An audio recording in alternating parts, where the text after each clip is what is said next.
র্যাবকে আপনারা এখনো পর্যন্ত তাদেরকে বিলুপ্ত করবেন নাকি বাতিল করবেন আমরা জানি না। এই যে আওয়ামী লীগের হাইকমান্ডের যারা ছিল, সেনাবাহিনীর কাছে 626 জন আশ্রয় নিয়েছিল, তাদের তালিকা কোথায়? তারা কি পালিয়ে গেল নাকি দেশে আছে? অপরাধীদের বিচার না করলে আপনি কিভাবে মানবাধিকার প্রতিষ্ঠা করবেন? এখনো পর্যন্ত অন্তর্বর্তীকালীন সরকার সেই 626 জনের নাম প্রকাশ করেনি। তারা যদি পালিয়ে যায়, এর দায়ভার কাদের? যদি সেখান থেকে মুক্ত হয়ে পালিয়ে যায়, আমি ধরে নিলাম যে ওবায়দুল কাদের সেখানে ছিল সেই 626 জনের মধ্যে, তাহলে ওবায়দুল কাদের যদি সেখান থেকে বের হয়ে এসে পরবর্তীতে বর্ডার ক্রস করে পালিয়ে যায়, দায়ভার কাদের?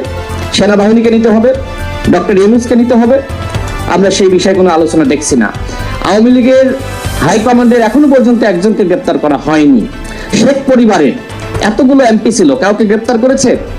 অপরাধীদেরকে গ্রেপ্তার না করলে, যথাযথ শাস্তি না দিলে বাংলাদেশে মানব